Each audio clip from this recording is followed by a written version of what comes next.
बाप हो बाप, मिजाज हट गल एकदम। इस साला आलू के खेत बुझाते नहीं कि कतना नीचे धरती में बैठ गल हुए। हाँ, हाथ में बुझाता कि फोरा पड़ गई। हाँ, गाड़ियों तो ना आई, कुल धान तो रोपल बा चारू ओरे कि गाड़ी आई तो जोत दीत। बोलो तो हमारे से 100 रुपये बेसी ले लीत। ए सुना तड़ू? हाँ जी। अरे ले पानी रे पगली दाता कि आलू के खेत कोड़त कोड़त मिजाज कैसन तो हो गई। अरे बाप रे बाप, ती पानी कोबे से रौरा में इंतजार करत रहनी। रौरा पानी नो के खेत में चल रहीला नो तो आवे के नामे ना लेबिला। अब काम ना होई या बिना काम कइले आज तो ठीको ना लगे। हम ना सोचने कि आधा अधूरे कोनो काम करी, हम सोचने कि पूरा काम करी। देखो एक चास अपना से कह दिल बनी आ काल भोरे एक चास और कह देम और ओकरा बाद हेंगा प्लॉट कह के। सुनी ना जी, बाक रौरा तो खाली काम काम खाली कइले रहीला।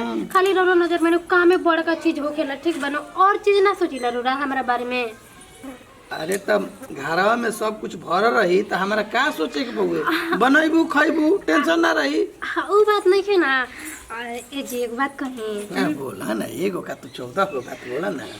हमार बहुत मन करता टेनो है कि असर और रौरा सते नो हम मेला देखे जाई। वैसे भी देखी हमनी के शादी के पहला बार बाटे नो है कि अब बार मेला साथे हमनी के पानी जाए। मानवा तो सब कोई के करेला। हाँ जाए के घूमे के, मगर जान तरू बीच में एगो एथी नु बेड़े नु पड़ जाला। का जी? और जान जाके मान लो कि अब तो कह दिल हनी माई से कि आलू के पैसा रखले बानी हम। अब बतावा आलू रोपल जाई कि मेला घूमल जाई? हम कुछ नहीं जान, ठीक बाटे नो। रौरा लागला कि हमरा से प्यारे ना करिला। बतावा केकर मर्द ऐसन होई जे कहत होइनु कि नाम ना देखा सकिला। घर परिवार के चलते रौरा तो हमरा बारे में हिचको सोचबे ना करिला। वैसन बात कहाँ बा? अरे हम का जानत रही कि तू कहबू मेला घूमे जाए के। अब तो बतावा 1200 रुपया धैले बानी या 1400 के आलू आई, 200 के उधारे लगाई। हम कुछ नहीं की जाना, ठीक बा नो। हमरा के लिया जाही कि पड़ी घुमावे खातिर मेला। कितना सपना देख ले रही कि ससुरा में जाइम नो है त अपना मरद जरूर घूमे जाइम आ झूला पे चढ़ाम, हई समोसा जलेबी हर चीज खाइम। तो हमार सब सपने तुरत बनी। सुना ना, पर साल ना घूम लेबू ना जी वो बाजे ना बाजी, ठीक बनू हम अब एक बार जइबे करम। का अब कहीं रे बुझाते निखे आलू रोपी कि हम तोरा के मेला घुमाई। हैं अब तो हमारा कोनो उपाय ही नहीं लागत कि हम का करी। सुना ना, का बोली? ठीक बा, जिद मत धरी। हो हमार जिद बाटे क्योंकि बार लिया के जाही के पड़ी रौरा, ठीक बा? अब होइसे जिद आइबू? काहे ना जिद? घर परिवार को सर सलाह लिहल जी तबे ना। हमर सहेली भाई सुनो, जौना से फोन कइले बानी नो, जौना से पूछले बानी नो, सब कइले से अपन अपना मरद जोरे जाई। एगो हम ही बानी नो जे रौरा से बोलतानी। अच्छा पगल तू चुपचाप रहो, पहले हमारा के आलू रोप देबे दे। अभी कहिया दशहरा बा। को दिन 2 दिन रहिए गोल। हाँ तो 2 दिन रह गई बनू, तो अभी चुपचाप रहो। सही में लिए चलो ना जी। अरे पहले हमारा के सोचे दा कुछ। देखो मर्द के सिंगार का होला तारा तो खुद पते बा। अगर हमरा के ना ले जाइम नो तो देख लेम का हो जाई, ठीक बाटे नो। चली खाना खा ली। 2 और खाना निकालो। अब ना बताबो मेरा तो ऐसा ऐसा बतियो कर मनवा तो हमरो बउए। अब 1200 रुपये बउए, 1200 रुपया के आलू रोपम तो साल भर खाई। आई जाई मेहरा नु 2 घंटा में 1200 रुपया खत्म कर दी। काम करी बुझाते नहीं के। आप रोज सब्जी रोटी दाल चावल मन उबी गल बा एकदम से। बुझाते नहीं कि आज का बनाए। मन करता कुछ चटकार खाए के, लेकिन दशहरा में खाइलो ना जाला। दे माफ कर दिया ना, वो ले ली का बनाई कुछ वैसन बनित नु चटकार कि खा के मिजाजे हरियारा जी। कहन दीदी कहाँ गइल बनी बताइती का करत रहो? कुछ ना जी, बैठ के तो सोचा तनी कि का बनाई जोन चटकार एकदम मन हो जाता। का बनावे के नहीं खे? आज चलो ना मेला वाला घूमल जा। तारा के छोला पकौड़ी चाउमीन हर चीज खियाई तारा के। अब बाकी जी का कहतनी दीदी अबे सुनम त एको नौ नतीजा कर लगा। हट हट अरे तू हमार मेहरारू हो, अब केहू दूसर बोली का? चलो ना। देखे जी रो गजब बात कइले। रोज सन मरद हम धरती पे कहीं नहीं की देखले। रोरा कहां ने खुश रहे के चाहिए कि हम मेहरारू मिल मिला के हम परिवार का बेहतर रोरा कहतनी कि ओसे काम मतलब बा। तो मिल मिला के हम तो सोचते बानी कि घर परिवार खुश रहो। तो हम तारा के घुमावे के कहता नहीं। चलो किसिम किसिम के कुल सर्कस लागल बाटे।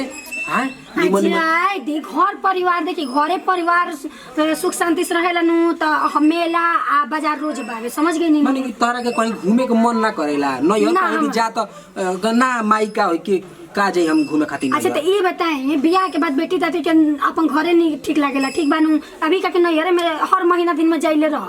देखो हमरा से अगर ना बोलबू ना तो हम कहीं ना जाए। कहीं ना जाए हम तो चल काहे रोज जाके घूमे आई मर्द मानुस लइका फेंका घूम हम ले सोचत जाके नहीं कि हम अपन मेहरारू के संगे लिया के जाई मेला घुमाई ए जी लोग देखी। देखी कि कहीं हम के सब लिया के जाता ना तू जाए। बारू त खाली मना करताड़ू देखिए मेला में इतना शोर शराबा होला नु कि हमारे एकदम कपारी में घुस जाला ठीक बा दौरा तहरा। धमा के लागेला हमारा बस का नहीं खे हम घर ही ठीक बा हमरा के मैं एती करब का बोलल जाला एक प्लेट चाउमीन खाली ले ले आए आप का बोलल जाला फूल की फूल के हाँ ठीक बा नहीं खुजात ना त ठीक बा तब और गांव के जो लड़की बे ना वही के लिया के चल जाता नहीं हां मछे भी देबे के एगो हिम्मत मत तो करो चल हम का कहतनी तारा के कटे कर अरे कोहनी हमर हम तो सोचले रही कि हमार बियाह होई आए मेहरारू आई लइका बच्चा होई आए कि तारा के हम घुमाई कुतुब मीनार लाल किला आगरा तो तू तो हमार पानिए फेर देताड़ू ना जी रो कि ऐसे मत बोली चले हमरा संग चलते नहीं घूमे खातिर रो ऐसे मत बोल के हम माना मत करो करे जा हम जेवन कहत नहीं तेवन अरे हमारा राजा चला चली जा सुना चुमना दा जातारा बनी अब जाते नहीं मेला घूमे देवी देवता का आसान पा चुमा चटी में खाई वाली ना के कहत रहे नो कि कबे कहत रहे हम तैयार होके आवत तनी ए दे दे आ एकरो बात पर भरोसा नहीं के जाने कब आई कब ना अरे अभी ये जैसे उठानी ना जी गजब हाल बा दीदी रो सुनी ना अरे उनकरा के खाना देवे लगनी हमी ना देरी कह दलू होता ना हो देरी करता अब जानते बानी मर्द मानुस के खाना खियावा लोग से हट जाता नरेटा फारे लगना आप माने आप ही के देवर है आप ही नहीं जानता नहीं कहने दीदी कि वो टेम्पो वाला से पूछवानी है ठीक बटे कहला ना आखिर 300 रुपया दे दिया जा तू लोग एकदम मेला मेले हम छोड़ दे तो हम कहता नहीं ना कि का चले के बाद दिन में हम साजी खाने खाना बना खा के आ चलल जी कनिया उनके ले लेवल जी का जी हाँ अब राउर पतो वही अब हम केंगे कहीं अब रौरा कहम तबे ना आ रात भर अपन मेला देख घूमल जी आ रामलीला देख के तब आवल जी हमारे एक जना कहल हन कि ठीक बाटे भौजी के संगे चल जी हे आ कनिया उनके लिए आली हस तो चले तो देख ली के अब माने जाए अब अपनी पतोन से कहीं अब हम अब रौरा बटले में तब हम काहे तू करे जाए कह दी पतो ये चल चला सा का मान ली लइका खिसी यहाँ से चाहे तो करिए से तर रौरा बोल नहीं खी सकत आ काहे खिसिए सन हो कहम ना सब पूजा त तू ना जी हस हाँ आदमी नहीं सन हमारी सास हमारी रौरा कह हम तबे ना आपको पता है तैयार हाँ, हो जाए। कह दी कि अपन सर से कराए खाना बना लिए से साजी खान चल चल जी बाजारे जाते कह अरे बाजारे को तनी यार हम मेला देखे कह ना मेला भुला त तोहरो दिमाग हेन करत ना दिमाग ऐसे हैंग करता ना टेंशन बा। देखी ना पैसा मांगले नहीं करे ना 5,000 रुपया दे दे मेला खातिर कहत ना बाप रे बाप हमारा के बिलवैबी का 5,000 रुपया वो गांव के मेला में तू लेके जइबी हम तो मजाक करे हम पागल बन जी 5,000 मांगम तो 5,000 रुपया उठा दे एक कोने 5,000 रुपया का मोल बा हो मेला बाजार जा तो कितना पैसा लागत अब चुप रही अपन देवरा का पटिशन मत लड़ी ठीक बाटे ना जाई पतो ही से अपनी कह दी ठीक बा ठीक बा, हाँ, आप चलो जी कह दी कि बना लियन जा खाना सर से करा तैयार हो जी यहाँ से ये काला गोतिया नैया देख लो अब तो एगो में रह जाता इहे हाल रहे अलगा भइल बन जाता इहे हाल बाटे बेटी पतो ये लागल बाटे इहो मिसिए के चलते कैसे देवरा का पटिशन लड़त रही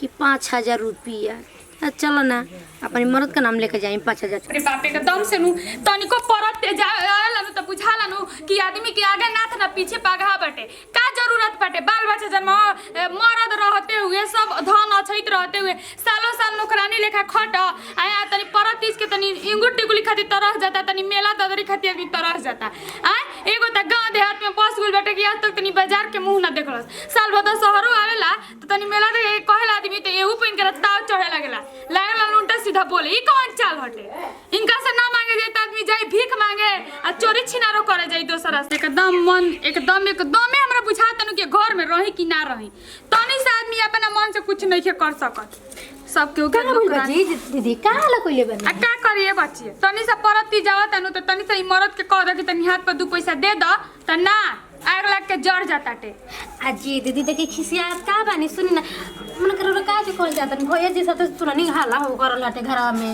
अरे बच्चे तू ही बतावा कि दर्द सहारा आवता तनी ई आदमी के मन दिल ना हटे कि तनी मेला घूमे नतिया हमारा गांव बाजार रहे कि हमनी के रोज 8 दिन पर बाजार करत रही जा आते के दीदी नैहर के बात एगो कुछ अलगे होइए जाला जन्ने पर टेंशन मत ली ठीक बाटे नु आई सुनी ना वहाँ के हमरा को पैसा दिले बनी ठीक बाटे नहीं चले जाके हमार पैसा रख पैसा बाटल बा का आई चले जा कहाँ के पैसा बिटोतन जा ए दीदी देखी ना मानत होई ना जिद कइल वहाँ के मेला चलबे कर चलबे तो चल एगो टेम्पो रिजर्व करके चल ला, अब का चाहिए तहार मरद लिया जाता ना इनकर मरद पैसे दे देबा तू हनी लोग के तो आलू दोनों हाथ में लड्डू बाटे। अरे ओइसन बात नहीं जी रोड़ा ऐसे मत कह रौ लड़का तमाम बानी जाऊंगा सब कहनी लोग खुदे भेजनी लोग कि जा भाऊजी के बुला के पानी लिया। हमरा से कि जा बड़की दीदी से बड़की भौजी से हम बात कर लिया लिया के चल रही जा ए बाची देवर गोतिनी कितना दिन करी लेकिन एगो सवक होखेला साध होखेला कि तनी हमरो मारा दा तनी कुछ हमरा के देवो जान जा। छोड़ दीदी जी अब जान कैसे तुम कह लगा रात गेल बात जोन बात भुला जी चलिए अभी खुशी के बात घूमे जाए के बाबू जाइए हाँ। ए सुना ना पंडा घटड़ जा हो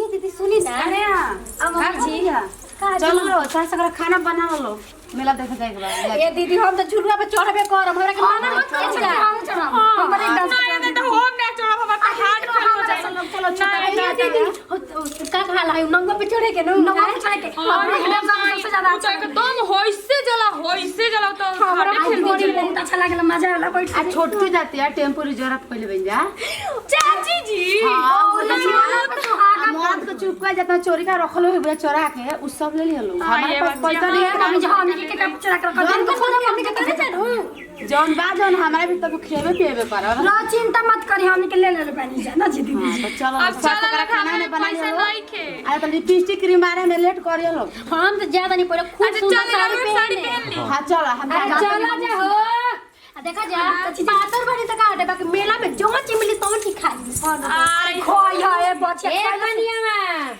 आ गई जो चाची जी हम जब तैयारी होके ए दीदी तैयारी हो हमर गुलाबिया साड़िया पहन ली ए दीदी चल ना हमार वो ललका वाला पहन ली देखो गोतनी चाहिए दर्शन तू लोग कितना हमारा ख्याल करे चल आई रोके निकाल के छोड़ दो बाद में थी करो। चल आई हम निकाल के रख ले रहत नहीं